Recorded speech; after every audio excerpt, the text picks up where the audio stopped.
Assalamualaikum warahmatullahi wabarakatuh. Bagaimana kabarnya semua? Mudah-mudahan baik-baik saja. Sebelumnya saya mengucapkan selamat Hari Raya Idul Fitri 1 Syawal 1445 Hijriah atau bertepatan dengan 10 April 2024. Dan hari ini merupakan hari spesial bagi seluruh umat Islam, begitu juga dengan saya. Ini merupakan hasil pemrosesan yang kemarin, yang di video sebelumnya yaitu memproses limbah emas berupa lumpur, gombal, dan juga air sepo cendowo. Dan bahan ini juga ada di video cara mengetahui bahwa logam itu mengandung emas atau tidak. Dan video ini untuk membuktikan bahwa logam ini mengandung emas atau tidak, yaitu dengan cara mencukim atau memisahkan emas dengan logam yang lainnya. Dan cara ini itu sudah ada di video-video saya sebelumnya. Dan saya memang sering memproses bahan limbah emas karena memang untuk caranya itu semua sama dalam memisahkan emas dengan logam yang lainnya, yaitu bahan yang dibutuhkan seperti biasanya ada air dan juga ada nitrit asid yang biasa disebut dengan air keras. Caranya tuangkan air secukupnya. Setelah itu tuangkan nitrit asid dan dicampur dengan air dan bahan tersebut sampai mendidih. Bila sudah mendidih, biarkan beberapa menit.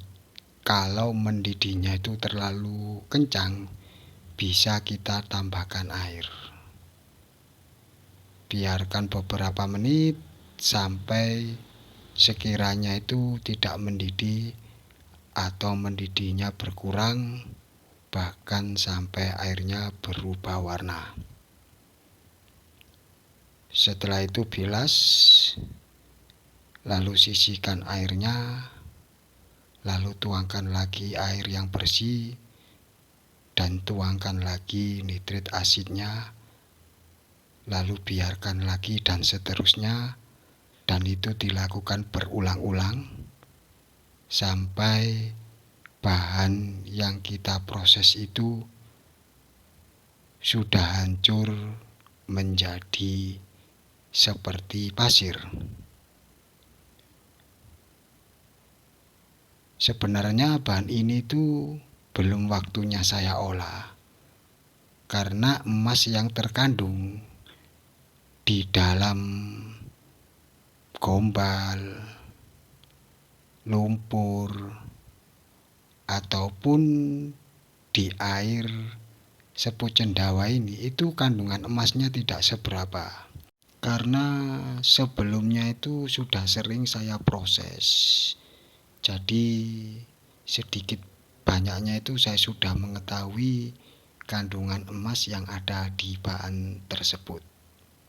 Biasanya saya itu memproses sekalian, saya jadikan satu sama yang bahan kandungan emasnya itu agak banyak, seperti di tempat kobokan atau tempat cucian atau pasir yang ada di tempat kerja pengrajin emas itu, dan juga pasir atau debu yang di atas meja kerja pengrajin emas. dan bahan-bahan tersebut itu biasanya kandungan emasnya itu lebih banyak. Agar kita memproses bahan dengan sedikit biaya, akan tetapi dengan hasil yang lebih banyak, atau satu kali kerja dua kali hasil. Akan tetapi karena ada pertanyaan di video saya, oleh karena itu dengan sangat terpaksa ini saya proses untuk menjawab pertanyaan tersebut. Akan tetapi di video kali ini saya akan membahas tentang penyebab kenapa bahan yang kita proses itu tidak seperti biasanya. Maksud saya, biasanya kalau kita memisahkan emas dengan bahan yang lain, emas yang kita proses itu bentuknya pasir dan padat. Akan tetapi bila emasnya itu bentuknya seperti debu atau berbentuk air yang cuma berwarna hitam.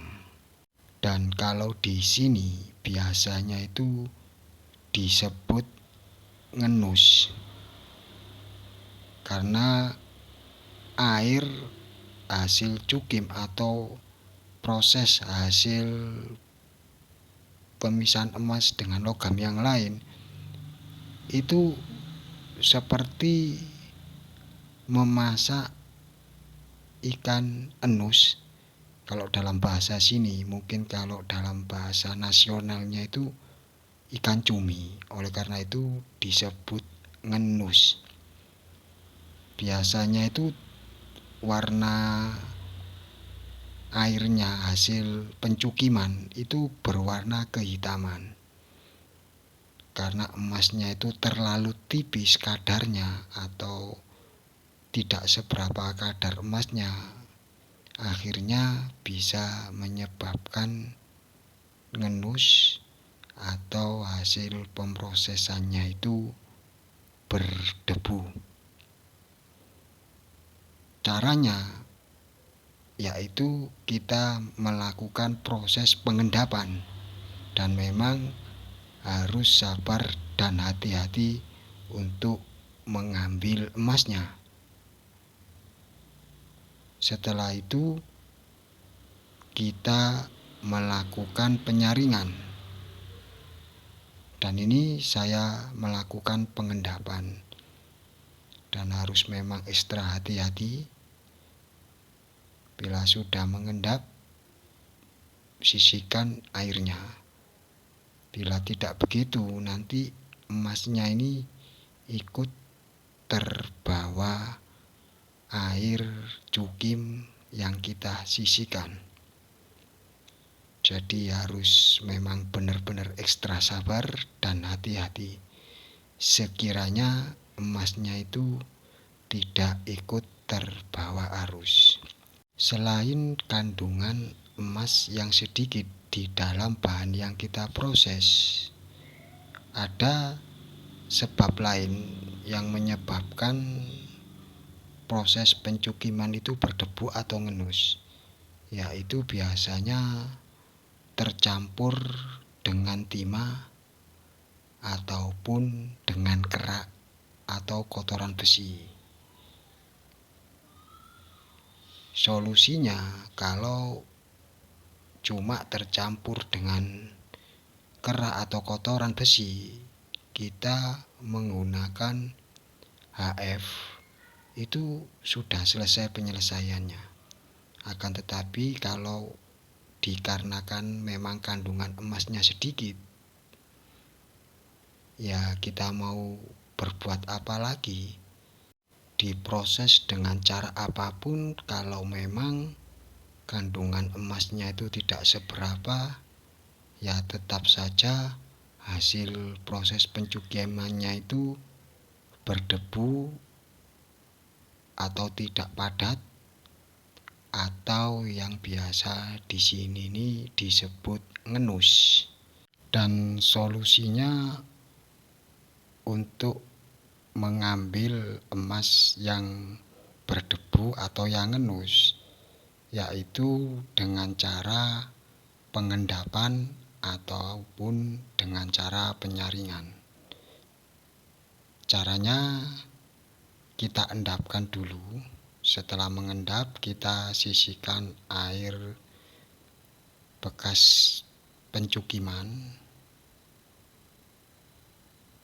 agar emasnya tidak ikut terbawa aliran air. Lalu kita lakukan penyaringan dengan tisu. Karena kandungan emasnya ini tidak seberapa, oleh karena itu ini saya sisihkan dulu dan akan saya carikan tambahan hasil pemrosesan yang lain. Bukan berarti ini kalau di blender tidak melogam, akan tetapi kalau dipaksa di blender itu hasilnya sekitar cuma 50 mg. Jadi maksud saya agar dapat tambahan emas lebih banyak sedikit, oleh karena itu ini saya sisihkan dulu. Sebenarnya untuk hasil emas pemrosesan ini itu sudah bisa diketahui, yaitu caranya di video saya sebelumnya, dengan cara ditetesi nitrit asid lalu dicelupkan ke air. Bila warnanya hitam lalu digosok dan hitamnya itu pudar, berarti kadar atau kandungan emasnya itu tidak seberapa. Setelah saya saring pakai tisu, lalu saya kasih borak dan biarkan sampai kering. Setelah itu bisa melakukan pembakaran atau di blender. Karena ini harus saya carikan tambahan, jadi saya sisihkan dulu. Saya kira cukup sekian dari saya. Sekali lagi selamat Hari Raya Idul Fitri. Mohon maaf lahir dan batin. Assalamualaikum warahmatullahi wabarakatuh.